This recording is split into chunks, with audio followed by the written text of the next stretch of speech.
cover, and we are in, I think, a very interesting region of the country. One of my favorite to talk about. It has one of my favorite sites in all of the land, and so I think there's just a lot of good stuff we can look at together tonight. Who would like to open us up in a word of prayer?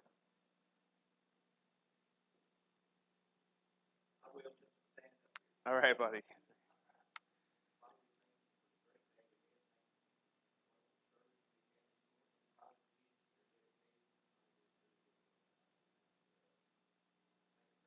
His dedication to do this and impart his wisdom and knowledge that he's got. We lift him up to you, Father. I just pray that you'll be with us, open our minds to what you have for us tonight, and be with us through this coming week and give us opportunities to share for you. Be fair to ask in Jesus' name. Amen. Thank you, buddy.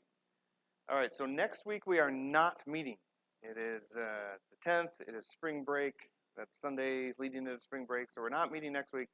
But then after that, the 17th and 24th, we will spend both those weeks in Jerusalem. I wish we could quite literally spend those weeks in Jerusalem. That'd be great. We'll just have to settle for Google Earth and stuff like that. But that's gonna be awesome.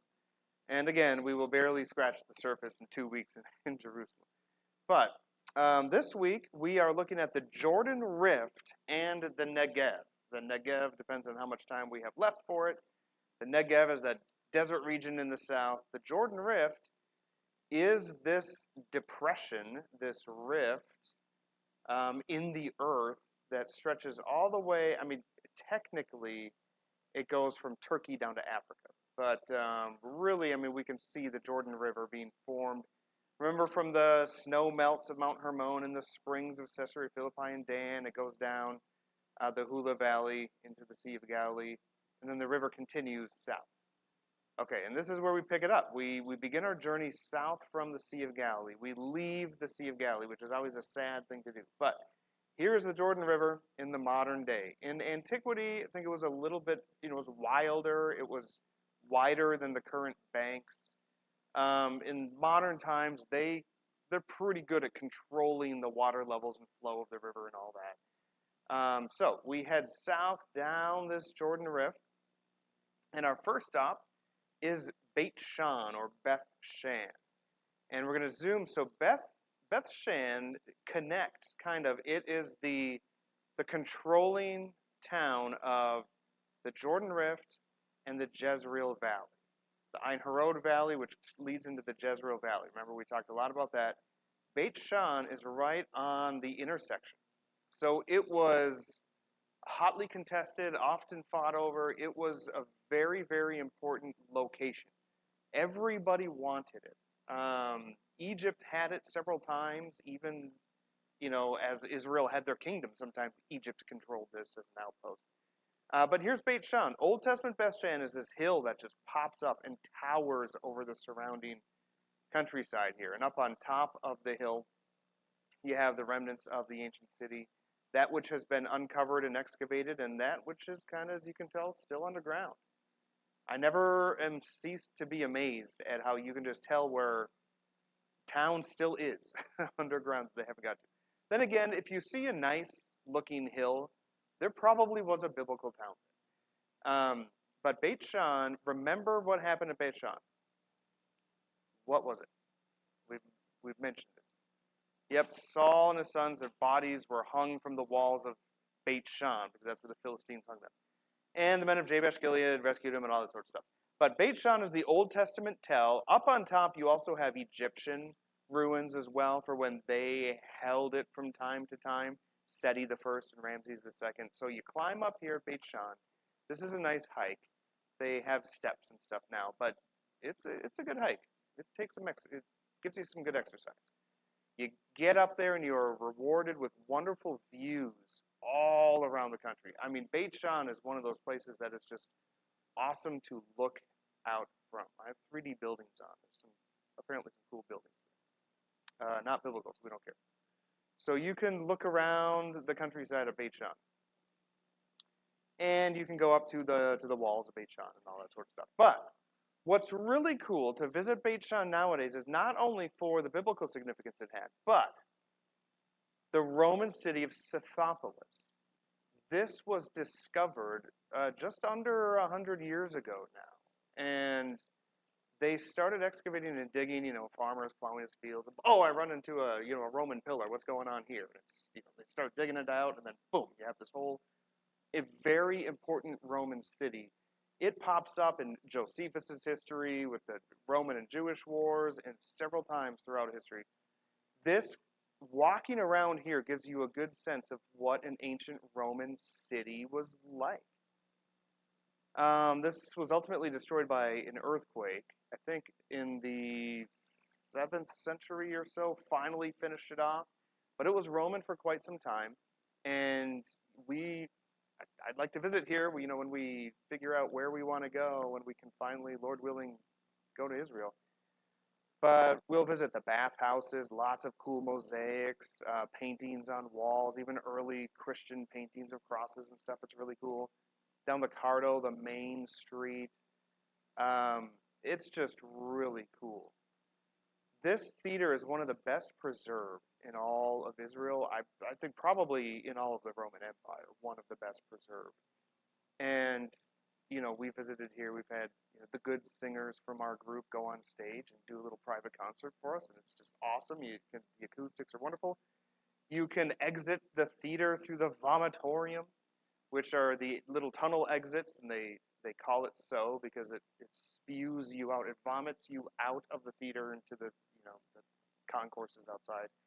It's just really cool. And they even have the private suites where the wealthier people could go, still preserved. It's just really, really cool. There's a lot to see at Scythopolis. I have a lot of pictures when we get to the PowerPoint of Scythopolis and Beit Shan. But that's that, and it is on the, it controls the route if you're traveling in the Jordan Rift and connecting with the Jezreel Valley, which was done often. So it's a very important site, Beth Shan.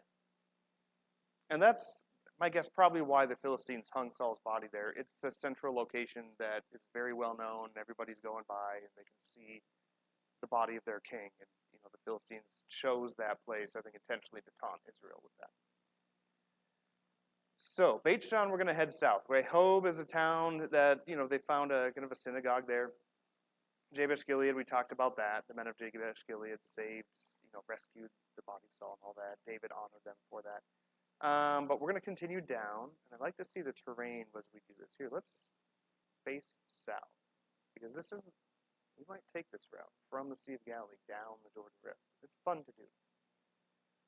And we're driving, and we're driving, and we're driving. Okay, the Jordan River is just winding down. You can see this. It's just going down, down, down, Yardan. It's going down, down, down, down, down, down. And the further south you go, you can see this. The further south you go in Israel, it's drier and more desert and hotter. The further north you go, it's cooler. And the higher up you are, it's cooler. The lower down you go, it's hotter. And so from the Sea of Galilee down to the Dead Sea, you're going down in elevation and you're going north to south. So the terrain just changes as you go. It gives way from kind of lush, fertile farmland to desert down there. And so as we travel on our left to the east, we pass Sukkot. Okay, Sukkot and nearby Penuel. Do you remember what happened at Penuel and why it's called Penuel or Peniel? Yes, Jacob wrestles with God here at Peniel, and that Peniel means the face of God. I saw God face to face after he wrestles the angel of the Lord. And so that's at Penuel, and he's getting his family ready to go out and kind of confront Esau, and he's scared about this. And God wrestles with him and encourages him and renames him to Israel and all that sort of stuff. That happens at Penuel by the Jabbok River, the Nahal Jabbok, that flows down from Jordan, country of Jordan, into the Jordan River. And Sukkot is nearby. And what else? Who else comes through here and punishes these towns for not helping? Remember? It's a judge that comes down and he says, oh, help us pursue the Midianites. And they're like, no, we're fine. He said, when I come back, you're going to pay for this. And he comes back and he makes them pay. Penuel and some other towns here. This is Gideon. Where Gideon comes down in his pursuit of the Midianites. They refuse to help, so he punishes them later. That's also Mizpah of Gilead. All that's kind of happening down here. Here's me. Woo, Adam. This is the likely spot of the town of Adam. Adam pops up in the narrative. We'll see that a little bit later in Joshua 6. This is where the Jordan River stops up from when God parts the river, so the Israelites can cross it as they go to take the promised land. Alexandrium, really quick, we don't need to spend a lot of time on this. This is like the Herodium. Remember the Herodium? One of Herod's fortress palaces to get away if things ever get rough. Alexandrium was another one of those places, a mountaintop fortress. Not as good as the Herodium, but still one of them. Probably named after Alexander Jannaeus in the Hasmonean era. But we continue further south. And cool. Now we get to some really fun places. All right, some familiar names down here. Okay, let's start with over here.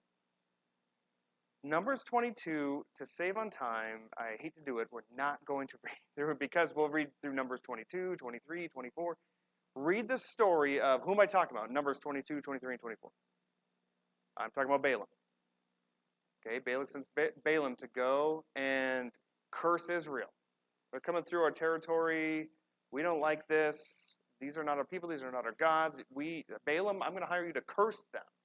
So Balaam comes, and what comes out of his mouth is not curses to Israel, but unwitting to Balaam, blessings to Israel. So if you read through Numbers 22, 23, 24, it's really interesting to have kind of these pins. So you see these three peaks here. These mountain peaks that kind of flow from the country of Jordan down into the Jordan River. We have Bamoth Baal, Mount Nebo or Pisgah, and Peor. And if you read through the account, Balak brings Balaam up to a empty place up on Bamoth Baal in Numbers 22. And he's like, okay, there they are. They're down. Israel is camped at, the pen keeps disappearing, Shittim down here. So as Israel is done with the 40 years wandering, they haven't entered the promised land yet, but they are camped around Shittim. Probably a couple million people upwards of. And so he brings Balaam to Bamoth Baal, and he's like, okay, now curse them. And Balaam, as he opens his mouth, it's not a curse, it's a blessing. The content of the blessing, if you read carefully, Balaam is like, I see them, but who can count them? I mean, I kind of see the outskirts of them. I can't get a full view of the whole deal, but there they are. They're like the sands of the sea, blah, blah, blah. They're wonderful. Almost 8 miles away as the crow flies. So he can barely see him, but he utters a blessing. And so Balak is like, that's not what I paid you for. This is not good. Okay, let me take you to another place. And if you read, then his second oracle in chapter 23 or so, he takes him to Pisgah, which is the next peak over. Now, Mount Nebo is where Moses ends up dying. Okay, he goes up to here and then he dies. And this site is venerated as the friend of God died here and all that. And so all the great faiths in the world venerate this place because Moses died here.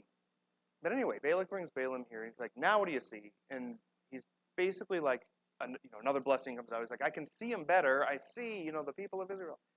And he's like, this is not what I paid you for. Let me take you to another place. Okay, so they go around, just kind of traversing up, down around here.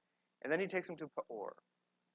Peor here, then he sees Israel a lot more easily and clearly. And we're getting closer and closer with each peak. It's a fun read to read through that and match it up with the geography.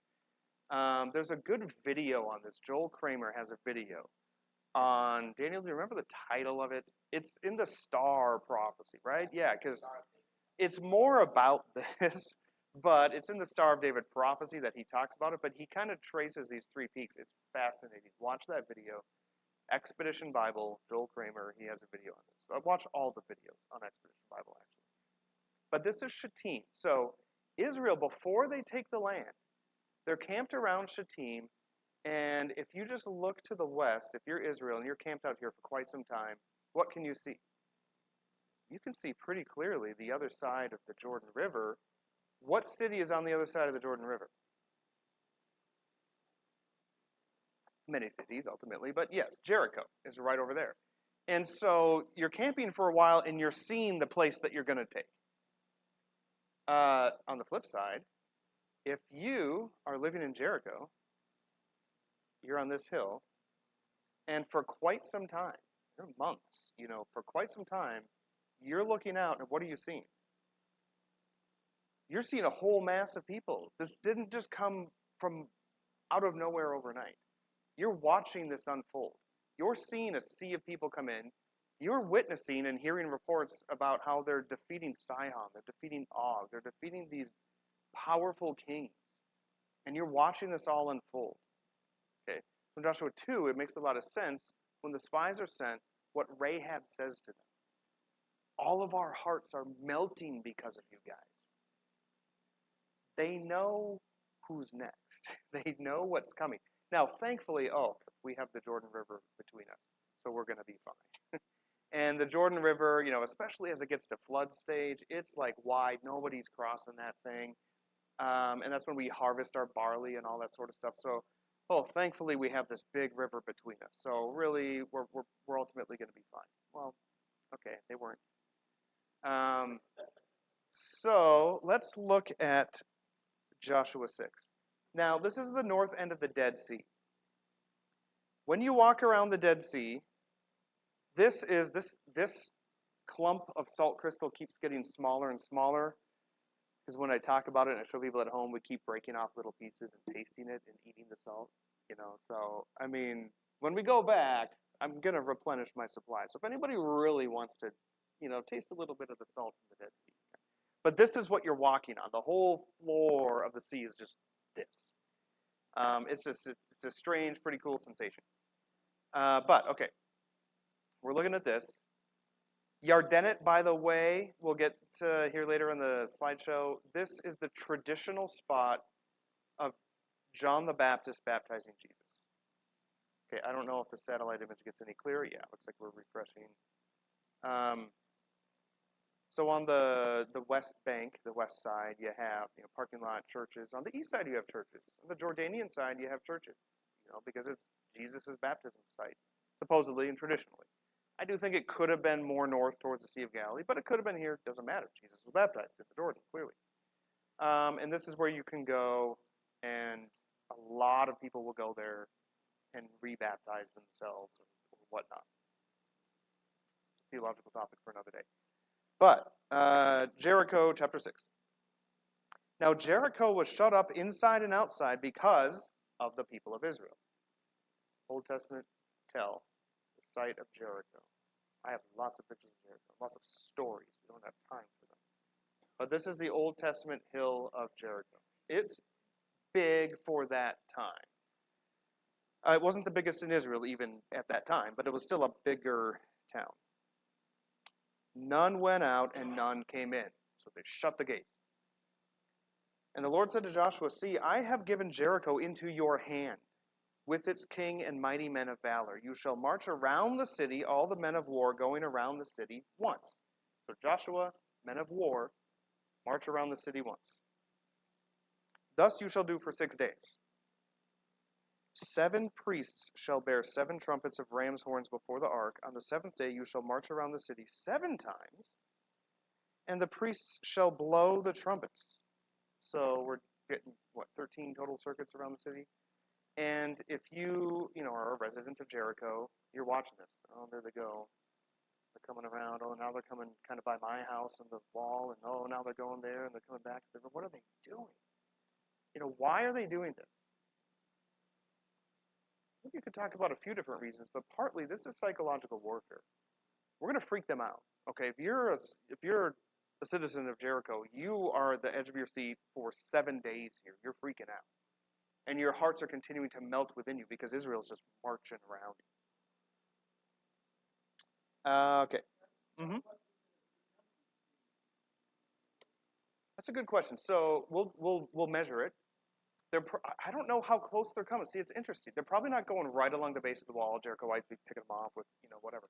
They're probably they have a lot of room. I mean, they could just be making a circuit out of bows of reach. But the town itself, I used to know this stat, but let's measure it. north. I'll put it at what's possibly Rahab's house. We'll talk about that a little later.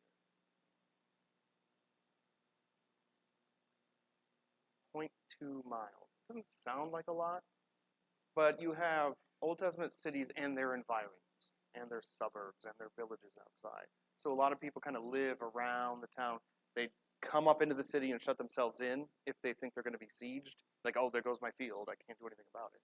But yeah, you're looking almost quarter of a mile top to bottom. You know, side to side isn't going to be all that great. But Jericho, you know, tenth of a mile. But in the ancient world, that's pretty good size, and you can fit a lot of people inside and cram in. But they're marching around. Some people consider this the oldest city in the world. And there are layers of archaeology even beneath the Canaanite level. It's pretty fascinating. All right. On the seventh day you shall march around the city 7 times. Priests shall blow the trumpets, and when they make a long blast with the ram's horn, when you hear the sound of the trumpet, then all the people shall shout with a great shout. And the wall of the city will fall down flat. In the Hebrew, this is like fall underneath itself. This is not earthquake toppling it. You know, all the different theories that are out there of like, I wonder how Jericho was destroyed. That's how the secular archaeologists try to figure this out. Wonder how it was destroyed. Well, it was abandoned. Ain't nobody abandoning this city. When we get to the pictures, I'll show you. Maybe it was an earthquake. Then you'd have mud bricks on both sides.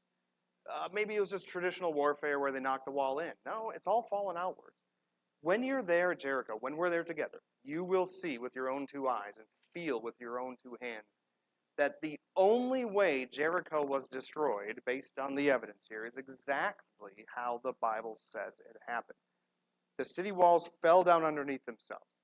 The Canaanitic mud bricks above the embankment reinforced wall. Okay, and the people shall go up, everyone straight before him. All these bricks fell down into a convenient ramp-like pile of rubble so the Israelites could just run right up it.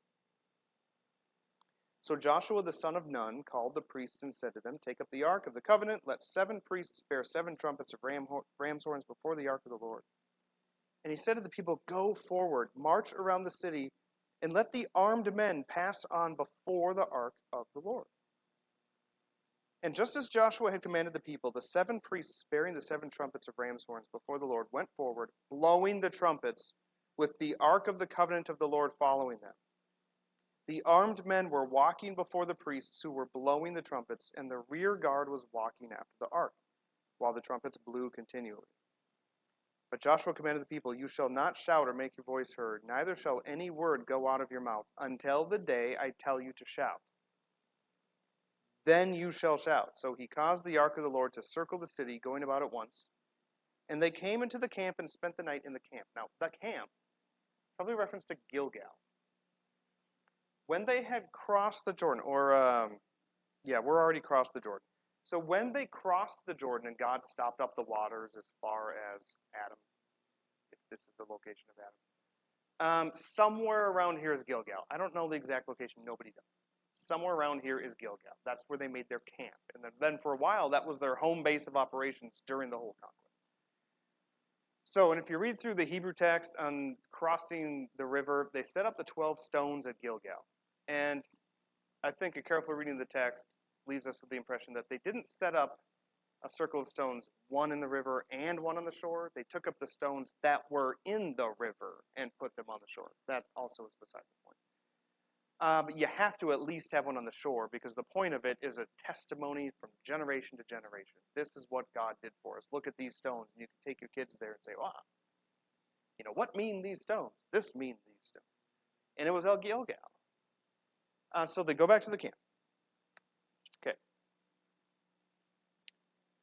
And at the 7th time, when the priests had blown the trumpets, Joshua said to the people, shout, for the Lord has given you the city. Verse 17, and the city and all that is within it shall be devoted to the Lord for destruction, set aside for the exclusive use of Yahweh in this instance. Only Rahab the prostitute and all who are with her in her house shall live. You and your household were exempted from the harem if you, apparently, like Rahab did, put your faith in Yahweh, the one true God.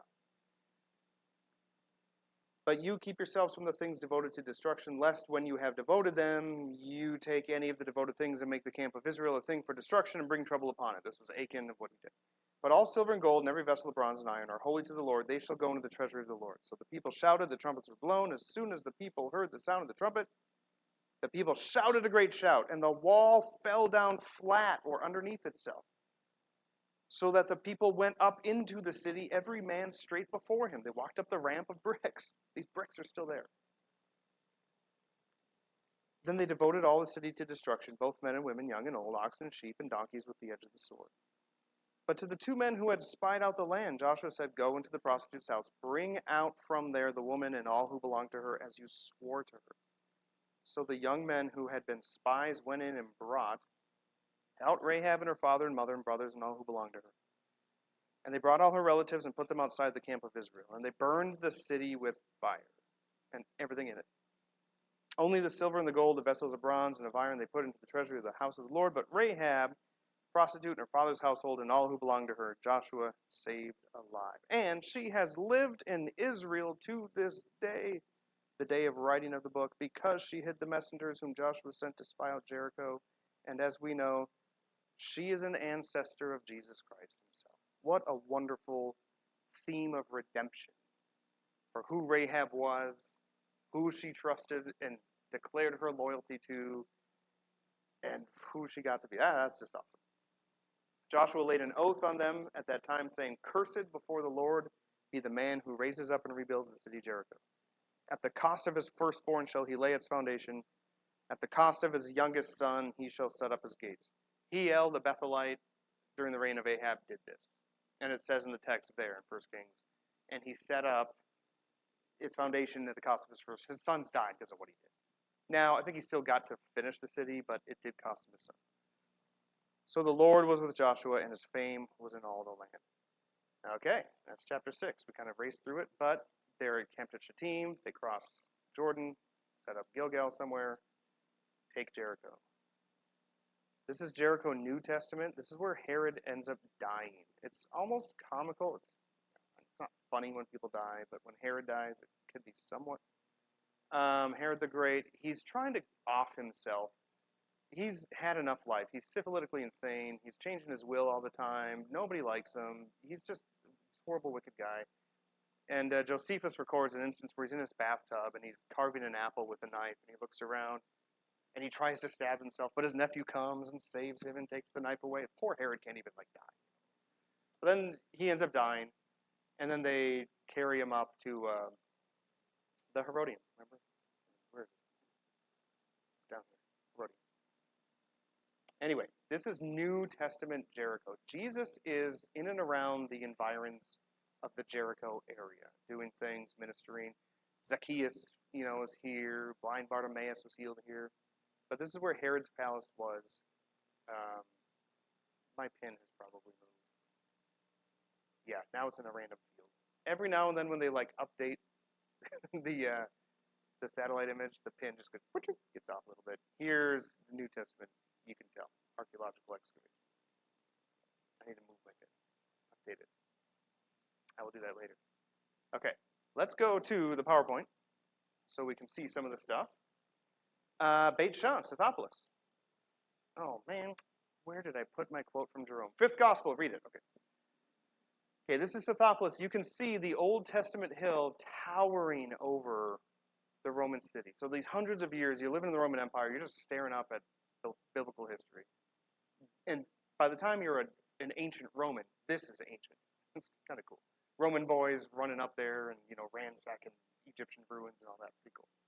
But we're looking down at the Cardo, the main street of Scythopolis. It's pretty fun, I think, to kind of study Roman city planning, to see how they, plotted their cities and stuff like that. This is looking down from Beit Shan, down onto the Roman city of Scythopolis. And in the Jewish War, Josephus records the history. It's a really interesting story that happens there. There's this tragic story of this heroic father and his family. He holds out against all costs in battle, and then he ends up dying. Very sad. This is a mold of the ancient city at the entrance And so you can kind of point out various things of reconstruction of the Roman city. This remain of this kind of arena is on the satellite image too. I should show you that. So this is walking down the Cardo, looking up at Beit Shan. This is the Roman bathhouse.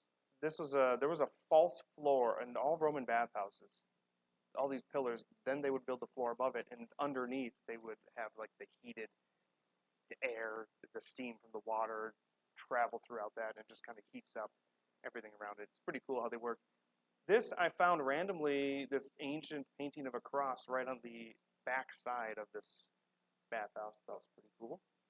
There's pillars all over the place. This is Roman life. This is up on Beit Shan, some of the recreations of the Egyptian monuments that they found, hieroglyphics. This is the theater and the vomitorium, exiting through the vomitorium. This, can you guess what this is? Yes, Gigi, you've been here. So, good, yes. John and I have, I did not use the bathroom here. That I do think that would be kind of nasty. You would have running water in ancient days beneath all of this. So running water going from here down to flush everything out. But you're just going with everybody else in the city, and you're just lifting up your toga, sitting down, and you're just like reading the morning paper, and you're talking to your neighbor about the taxes, that Herod's put upon us and all this sort of stuff, and how your polo team, how your favorite arena gladiator's been doing, you're playing fantasy gladiator or whatever. So you're just like, you're doing your business, and you're going about your day, and then when you're done, it's flushing it all away. You drop your toga, and you just go. This is a bathroom, public bathroom. You sit between two stones and do your business. Is at Rehob, they found a synagogue. Alexandrium, looking up, not as impressive as the Herodium, but similar concept. Okay, Jericho. Top down, looking at the Old Testament tell. Again, we look at it and we're like, that's not that big. But really, in that long ago, 3,500 years ago, this was still a good-sized city. And remember, population is around the city, and so they come up, and they think they're going to withstand a siege. This is a drawing of ancient Jericho. Why does it keep going back? So, pretty cool to read through. There is one area where it seems like there was a house that the wall didn't collapse on. And so people like to think, oh, this was Rahab's house, because God spared Rahab and her family, so the Israelites were able to see that scarlet cord or whatever and go straight to it and rescue her. Possibly. I mean, why else would that one area not have the wall collapse? Because she lived in the wall, remember. So, I don't know. It's possible that was Rahab's house. But you see this kind of double wall around here. And at the base, you have the stone embankment wall, and above you'd have the mud bricks. So in way antiquity, you would have a mud brick wall, and it would be tall. But with the invention of the battering ram, it was way too easy to just punch through those Canaanite walls. So then what they had to start doing, and we saw this in Shechem as well, I pointed out very briefly, is then you'd have to build wide a base, like a stone wall base. Then you could build your mud brick wall on top of it for added protection. A lot harder for a battering ram to kind of bust through this. Not hard for God to use his priests shouting and collapsing the wall. Okay, so would the city of Jericho have just been abandoned? That's one of the secular theories of how Jericho got to be desolate. Because it's one of the oldest cities in the world. It's a great spot. Sure, it's a wonderful spot for a city. But Jericho is known as the city of palms, the Bible refers to it as, for good reason. Ain't nobody leaving this spot in the middle of the desert. There's no reason to just abandon the place as if you're sick of it. Oldest city in the world. Oh, Elisha's fountain. Remember when Elisha cleansed the water from Jericho's spring to forever be good, sweet water. This is Jericho Spring. And you know what? It is good, sweet water. So thanks, Elisha. That's very cool. Okay, Jericho. In the earlier days of archaeology, they would dig down and pull back a trench so they could see, the cross section. They could see kind of the layers of archaeology. Well, who knows what you're destroying when you do that? Now they've developed better and different methods. But here's one of the trenches that I think this is Kathleen Kenyon. She did in the early 20th century, and she was one of these secular archaeologists that was very anti-biblical, that was trying to come up with, I wonder how this place was destroyed. And through time, you see Canaanitic mud bricks, houses and walls were built of this, stone walls that, the city engineers just cut through some poor guy's house, and this just happens over the layers of time. But it's pretty cool to see the different layers of archaeology. I'm sure I have a zoomed in picture of a burn layer here. I'll probably get to it. Here's the base of somebody's house. Okay. Yeah. Here, everything up here, kind of this smooth dirt, is Earth reclaiming itself over the intervening centuries. Everything below you can see was like occupied. There's an old guard tower here, mud bricks, stone embankment walls, stuff having fallen outward, burn layers. And if you look at the ground, the ones that fell out on the ground are more weathered when it does rain. It doesn't rain a lot, 2 to 4 inches in this area. But the ones that are on the ground are a bit harder to make out. When you look carefully when you're there, you can. But the ones that haven't fallen, I mean, look at this. These are mud bricks from Joshua's day. Anywhere in Israel, and Jericho especially, you just dig your hand into the side of this dirt, you're pulling out pottery left and right. I have a stone from the burn layer. I gotta have here's one of the burn layers. As they burned the city, everything that was kind of up to this layer just got burned, and it's the same height all around the city. There are, I can pick them out, but I'm seeing pottery shards. Look at this. There's a big old pottery shard from some big jar. When they have dug Jericho, they would find large storage jars of scorched barley. Remember, it was the barley harvest. And so, Rahab was drying out her stalks of grain, whatever, on her roof. And so they would have, to withstand the siege, let's gather all the food we can and bring it into the city. Now, if you're a regular conquering army and you take Jericho, what also are you going to take for your own use? All of its food supplies, all of its treasures, anything you can, its slaves of its people, whatever. You're definitely taking the food to feed your army. In Jericho, they found so many big storage jars of scorched barley. Why? Who in their right minds would burn a food supply? Well, in your right mind, if you're following God's prescription, to burn the place and don't take any of that stuff for yourself. Nobody else would have done that. That's never done anywhere else in the world. Here it's done at Jericho. Here are some of the remains of those, just big pots and jars. You can find some old pictures of old digs with, I thought I used to have a picture of the scorched barley in the jars. This is an ancient guard tower that is even below the Canaanitic level. They found some skeletons in here and all that. Jericho just has so many layers of history to it. That's Old Testament Jericho. New Testament Jericho, this is the remains of Herod's palace. Yardenit, the place of traditional location of Jesus' baptism. So remember when Naaman, the Syrian, Elisha told him to dip in the Jordan? Remember what his reaction was? That dirty river? We have clean rivers back home. I know what Naaman was talking about. Like, look at this water. It's not appetizing. And that's kind of what the Jordan has always been. But people will go down into the Jordan. There's a gate here, a little fence, imposing, scary-looking fence. You don't cross the fence. This is Jordan. This is Israel. You stay in Israel. You don't hop the fence and go to Jordan. There are guards with M16s all over the place. Now, they probably wouldn't shoot you on site, but I don't want to put that to the test. So, anyway. They probably wouldn't. I mean, they have churches up here too. But people will go down, and these people under the white robes, Jonna, what are they wearing under the white robes? Maybe depends if you're old enough. But no, it's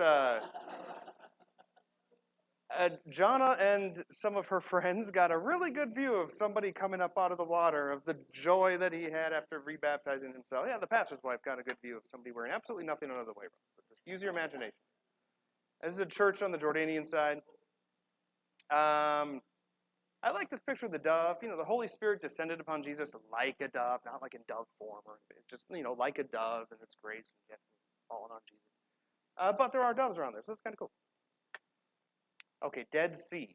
You can see the Dead Sea over the years, the water's retreating, and the level just gets lower and lower and lower and lower. It was even retreating in the Bible. It's been retreating forever. Okay. No, there's a guy in the Dead Sea. I don't know who that guy is. I Googled that picture. But you can lean back and read the paper. He's floating. You can float in the Dead Sea and recline. Because it's so salinated, 30% salination, the ocean's about 3%. It props you up. It's a weird sensation. It's pretty cool. Okay. Back to Google Earth. Any questions about Jericho? Yes. Oh yes. Okay. That's a good story. My pastor friend, we were here, and so we're about right here. Okay, so Elisha's spring is right here. So we're coming up kind of on here. This is Kathleen Kenyon's trench. And we're walking up here, and there are the mud bricks that had fallen out from the city.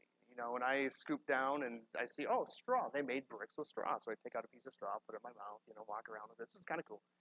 Joshua stepped in it. And so we're walking up the hillside, and my pastor, his foot slips, and he just crushes 5, 6 bricks. They just disintegrate under his feet. And he's just beside himself. What did I do?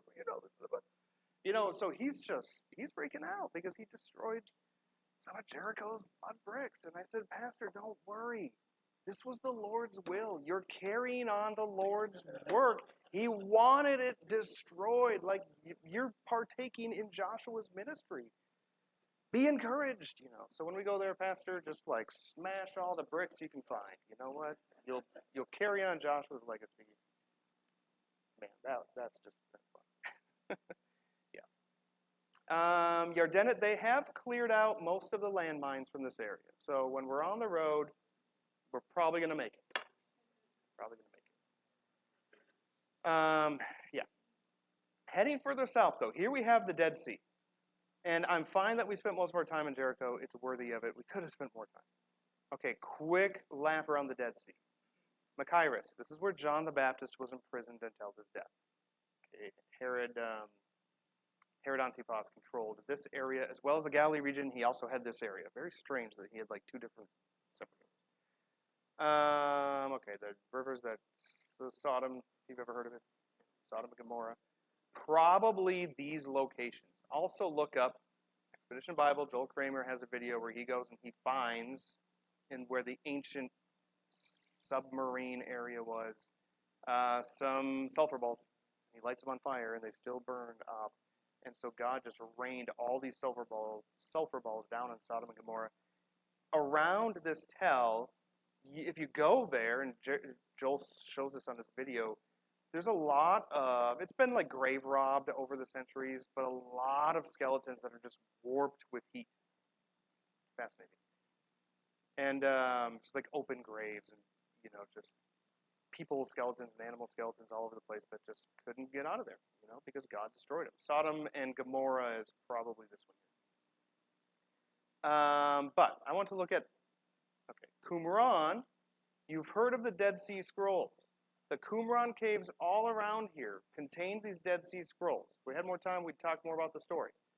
But the Qumran area, the town of Qumran was right here where the Essenes live.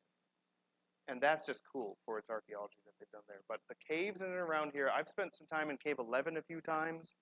I have a rock from there. The guano smell is no longer attached to the stone, which is nice because you go in those caves and you're just overpowered by that guano smell. But this is where they find all the Dead Sea Scrolls. We continue further south, and I think I told you this on like week 1 or 2 or something. Up along, you're driving along the road, and somewhere along there, like up around this level, there's somebody that drew into he carved into the cliff face in the 1800s where the water level was, because he paddled a canoe all the way to the other side. So, especially in the last couple hundred years, the water level has retreated big time. They are harvesting minerals and all that stuff from the Dead Sea. They still can do what they can to control the levels. And they don't want, they want to keep their resorts in business, so they don't want the water to get too low or too high. They do what they can. Now, we go south. We get to Gigi's favorite spot. She loves hiking up Engedi. She just loves it.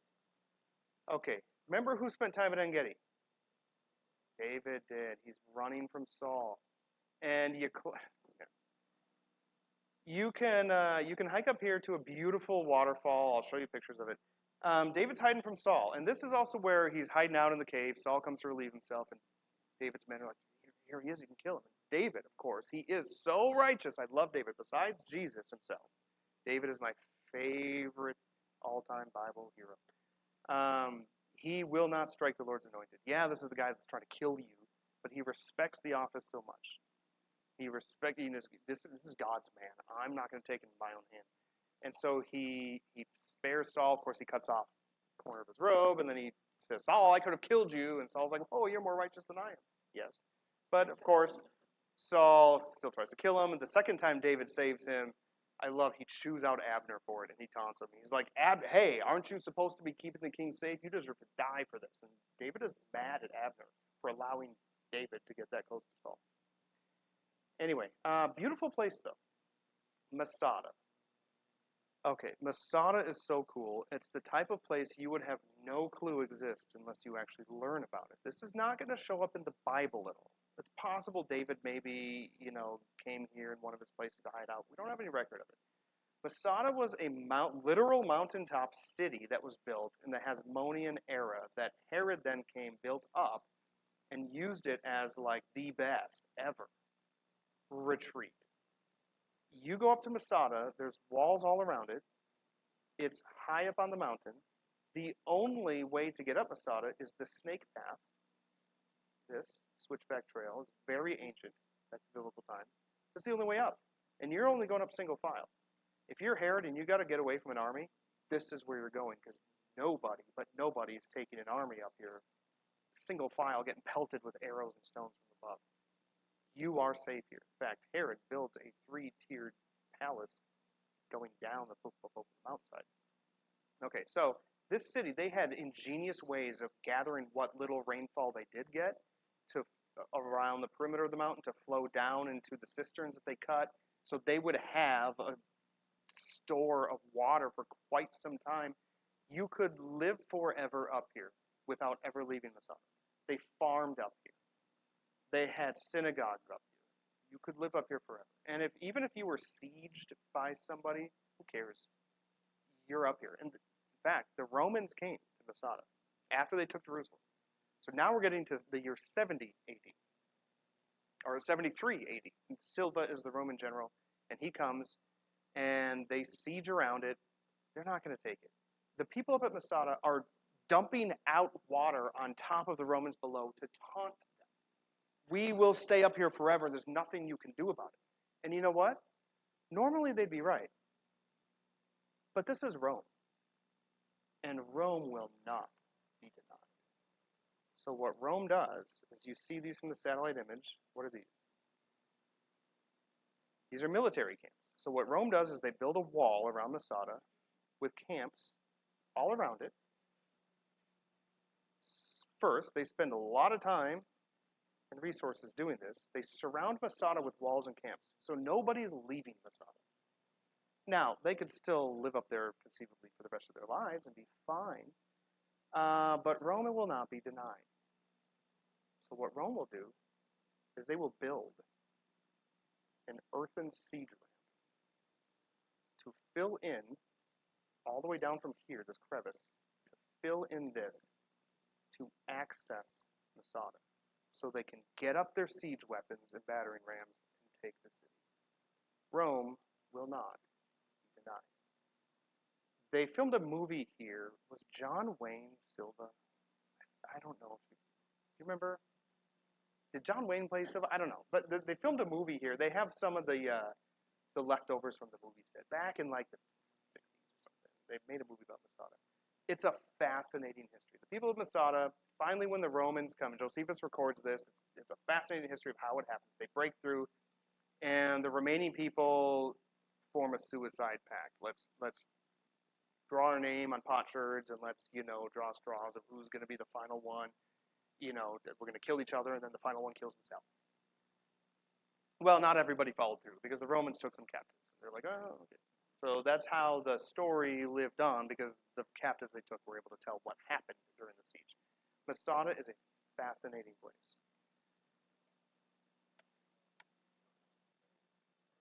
Okay.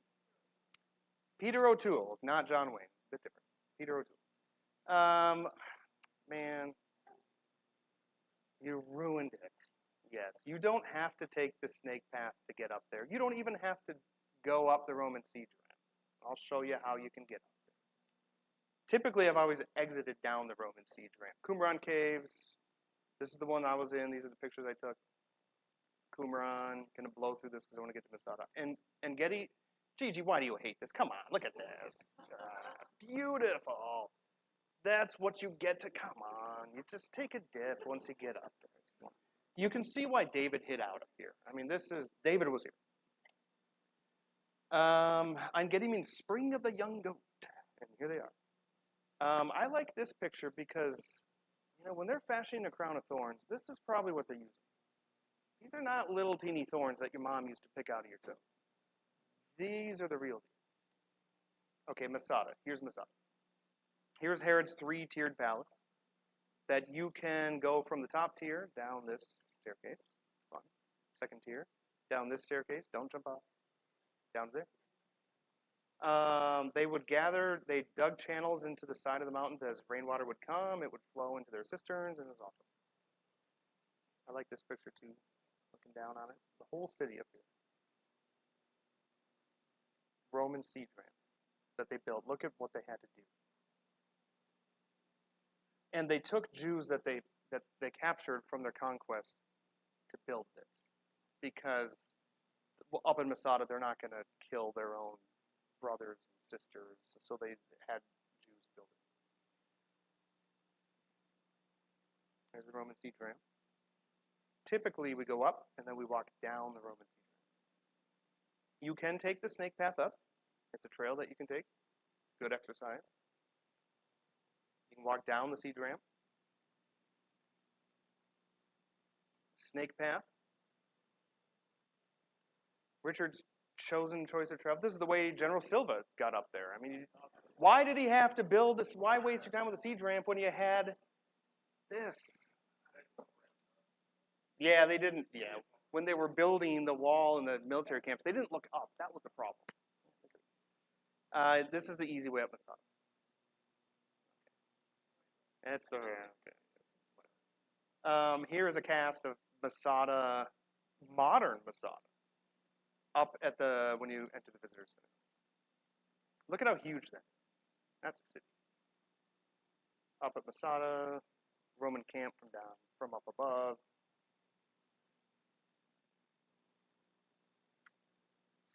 Dead Sea from this all used to be underwater. Masada. This is the top of the snake path. They wussified it. Elot. Okay, down Elot, Solomon builds. He wants a port city. That's Masada. Oh, such a cool place. Solomon, way to the south, builds Elot as a port city so he can trade with the Arabian peoples. And the Elot stone, let's see, it's a big resort area, and it's right borders Egypt. In fact, I'll show you.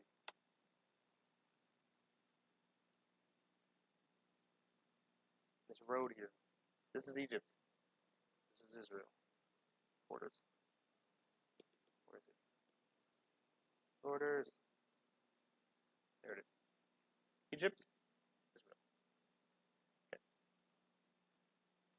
Resort upon resort upon resort down there. The Elot stones, beautiful, love it. This is the national stone of Israel.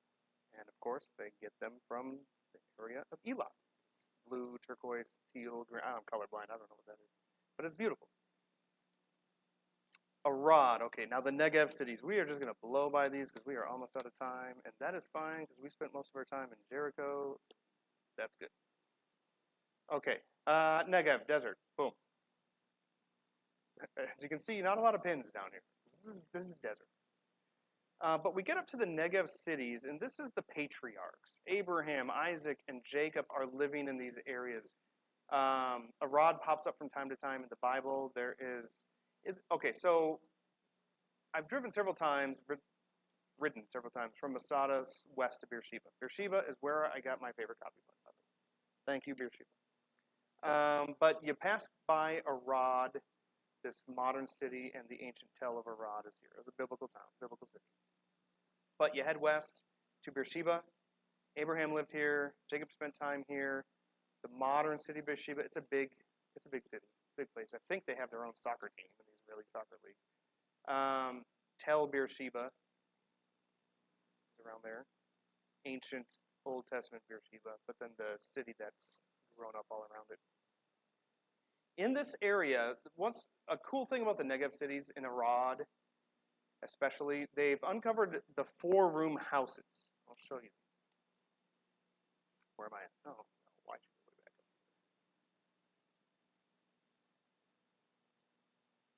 We have a few minutes left. Arad. It was here. City of Arad, city of Beersheba. Oh, there's a soccer stadium. Big city now. Ancient Tel of Beersheba. Gerar. This was, I didn't change the final R to the new font. This is where Isaac lived. This is a diagram of the 4-room house. This was very common in Iron Age time and through Jesus' day, the 4-room house. This is pretty much what your typical house looked like. Your animals, look at the manger, the stone mangers down there, your animals would live in there with you. And remember Jephthah, he's like, first thing that comes to my house, I'm going to sacrifice. Probably hoping it's his mother-in-law. It wasn't. He's probably thinking it was an animal that would come up. But you'd have your upper room, something like this. You'd have your flat roof that you would roll, and you'd have according to the law, a little railing on the outside to keep people safe. And this is just kind of what the houses look like. It's pretty cool. I'd live in a house like that. And there it is. Any questions? Ziklag, that's where David lived, remember, when he was in league with the Philistines and all that sort of stuff. Any questions at all? Thoughts?